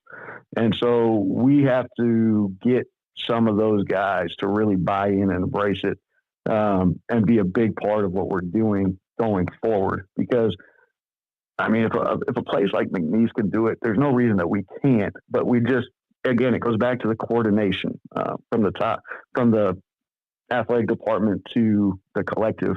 And that's something that we're working now to really get in place, as we're all learning, but yeah, the reception has been good. It's digging in tough soil. But I'm happy with where we're at. We just got to keep grinding and keep growing it. Now, I know I know the right answer to this is just give money, but I'm going to ask it to you anyway. Outside of just giving money, how can we as fans and supporters of the university help push this collective forward? Because you're only one guy doing this, right? Is there anything that we can do as fans besides giving money and contributing that could help to get more traction in that area with, say, the personal injury attorneys or the bigger donors that are around the area with more money? I think I told Richie Falco, he asked me the same thing. And I said, Richie, the biggest thing I can have you do is anytime you have a conversation about UL athletics, mention Cruelon and what we're trying to build and what we're trying to grow, and give out my number or my contact as much as possible. If there's people that you run into, that you bump into, we just have to spread the word. We have to get more awareness. We have to get more people in the room. We're going to do some things in the spring for events that are going to hopefully increase that awareness, increase the opportunities to give in different capacities. But I think also it comes down to, whether it's me and you, Jerry, sitting down and getting smart about a system or a plan that could be a 2 to 3 year pledge, and in this day and age, do you even give 2 to 3 pledges in NIL? I don't know, but something to think about, because that's kind of the model that works in athletics. But yeah, I think it's just, I hate to say it, pumping it, pushing it, tagging me, tagging the crew, it's just about awareness. And what I'm hoping once we get through this period of time into the spring is some of the guys that we've retained and that we've signed as brand ambassadors, putting together a video about them saying, hey, the collective was able to provide for us or do some things, and we're thankful. It's part of the reason we came back, doing some of that. And that's some of the stuff that's coming up in January too. The NCAA is going to start allowing that in-house, to where these guys that are signed with a collective, they can come and do a promo video in-house. There's most every Power 5 now has a studio for NIL on their campus where kids can go in, they can make videos, they can make graphics, they can do all these things. And so I think we're going to get more and more coordination of that within the athletic department at UL, and you're going to see that nationwide because this is the way it's going until there's some kind of breakaway or federal law. It's just going to continue to grow, and that train is not slowing down. Johnny, you mentioned infrastructure at McNeese. I'm going to tie that back to UL. Do you feel supported here? Do you have the tools that you need to be successful? For example, do we have a place that our student athletes can go and make videos and promote themselves via UL? Yeah, I'm supportive. Like I met with, I talked with Trey Frazier today. I talked with Dr. Maggart today. I had a conversation with Tom Burke. We're incredibly supportive. Our administration and what they've allowed me access and things that they've done for me, like I couldn't ask for anything more. The thing about McNeese and what they've done is, I want to say they had about $500,000 in quote unquote seed money just to get started. And so they went and they hired a full-time marketer that's getting paid a pretty handsome salary. And it's allowed them to kind of get traction and do some things. They have an outside entity that they spend about $1,500 a month on for consulting, and so, but they're able to do that because of the seed money that they started the thing with. And so, yeah, the support from the administration is fantastic. I mean, it's great. They want it to work. They want it to be successful. They're trying to get creative. I couldn't ask for anything more. We just got to come together with a plan that gets the more significant contributions coming in. We've had a couple that, man, I am so thankful for, because they have put some big time skin in the game. And so we just got to continue to get more of those. And I'm telling you guys, even the little, when we've talked in the past, the little guys, just a little bit of money, whether it's $50, $100, that matters. I mean, it just does. There's a couple guys that get $100 a month, throughout a couple of teams that we're doing things with. That $50, $100 is going to a student athlete and enhancing their experience. So it's not just about the big donation. It's about every little bit helps. Every little bit matters. But yeah, our administration is great. It's just, we've got to keep growing this collective. It has to be front and center. It has to be front and center. We got to do our part to keep growing it. One thing that you do a really good job of, and I think that you do a better job than the RCAF actually, is to engage with the blue collar folks. And I think you're doing a great job. And I think that ultimately, when the bills are not being paid by the big guys, those small donations they'll sustain what you're trying to do. So I appreciate you doing that. We're going to let you run. Tell the people where they can go if they want to get involved or become a member of Crew Along. Yeah, www.crewallon.com, KREWEALLONS.com. My cell phone's 337-292-6265. I'm always open to conversations, to a breakfast, to a lunch, to a dinner. So I'd love to talk. I'll tell you this, guys, and I haven't jumped on some of these. I've listened, and I'm an outsider that's become an insider. I joke and I say I'm part of the transfer portal. I see really, really, really good things going on and ahead for UL. And I've heard some of the frustrations, and I get it, because you guys are as passionate and loyal and give so much. I just want you to know that there are things going on that people are trying their butts off. And as much as it sucks and hard as it is at times, let's keep pushing the fight. Let's keep trying our damnedest to make UL and the Raging Cajuns everything that we all want it to be. So proud of. I'm so thankful for what you guys do, the passion that you bring, even this, like an emergency pod, and there's all these people on here jumping on. Don't stop, guys. Like, I know it gets tiring. I know you get worn down. You feel like you get beat up. I listen all the time, and I absolutely love what you guys do. I love who you are, and I'm just very thankful for the opportunity you guys give me to jump on here and blab a little bit. So just wanted to encourage you guys in what you're doing. Thanks, John. John Aiken of Crew Along. Folks, if you can, please get involved. That guy's genuine. I've had personal, I think Nick has, I think Jerry has, I think we've all had a little bit of personal interaction with him. He's about as real as they come.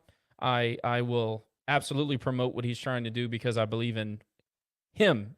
And I think a lot of Cajuns are like that. They're going to invest in the person rather than the product. So give him a chance. If you want to get to know him, reach out. He really will sit down and talk to you as long as you want. So Cruella, I mean, really, that's the next step. If you want to continue to try to keep people like Zeon in the fold, that is the tool. That is the tool. Andrew Richard, we will give you the last word, sir, because I know that we're getting a little long. I know the emergency pod was supposed to be something quick, and then it turned into a little bit more than we expected. But those are always the fun ones, right? Andrew, yours. Take it, sir. Hey guys, can you hear me? Loud and clear. So really, I just had a question. I mean, you guys can answer if John wants to hop back on. Either way. So my thing was, I always think about the NIL and the fact that, like the first NIL off season, really, where everybody started getting rated, happened the same year for everyone, but it wasn't really the same time for everyone. For UL, like, it was the highest we had ever been, our first conference title in 50-something years. And then we go to the lowest we've ever been, losing half our damn team, our whole coaching staff, the whole thing.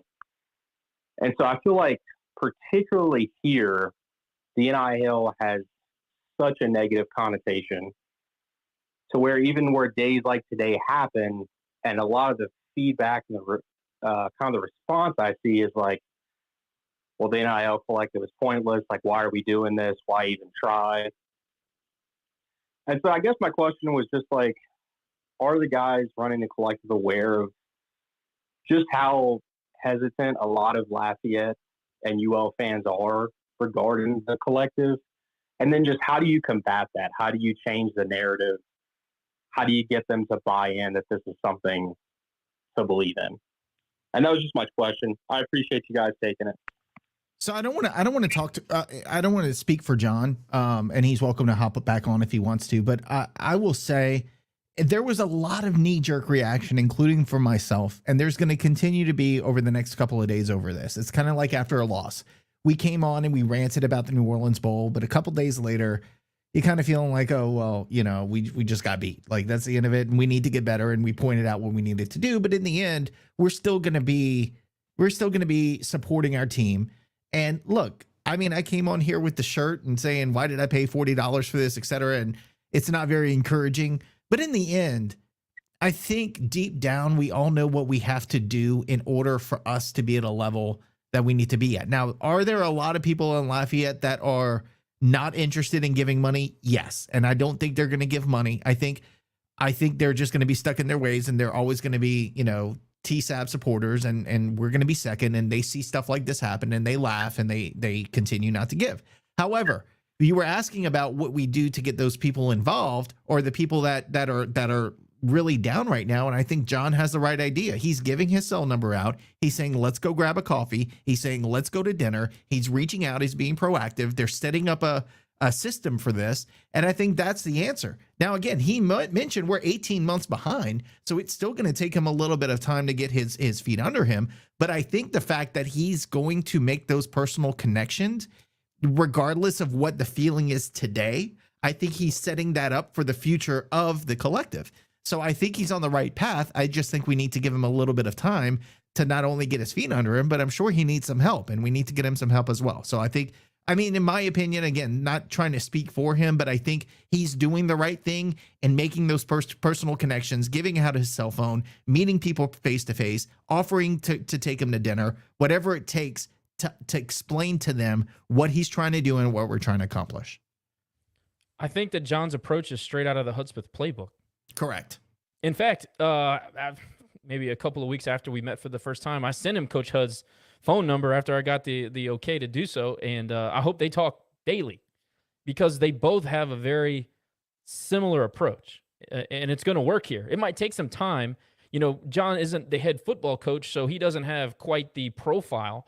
But once people get to know him, he will have the same impact on people because he's genuine, like I said.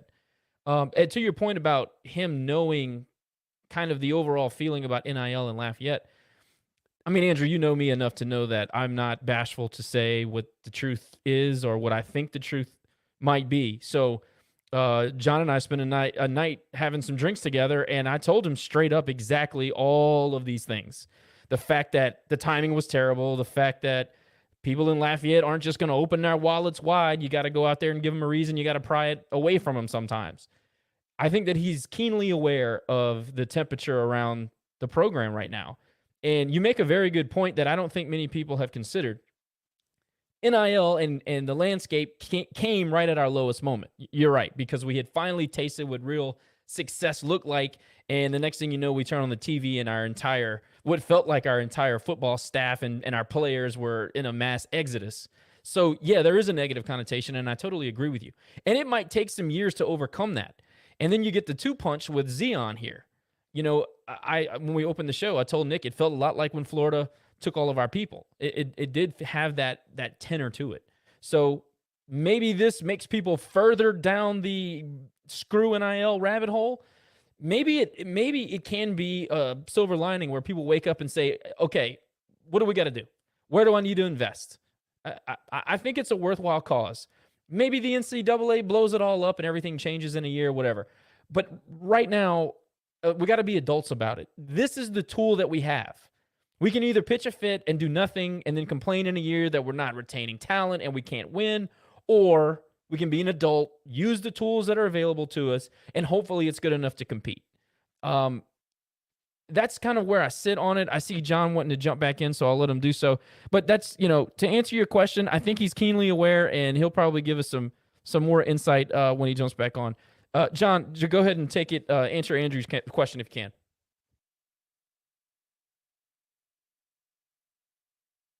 Can you guys hear me? Yes, sir. Hey, I'll be quick because I got to get my kids. But one thing I'll say to Josh's point, when all that stuff went down with Nape, obviously, I don't know that having a robust collective would have mattered then. I mean, you look at what's happening at Tulane and Troy, and, when coaches leave, a lot of times players leave.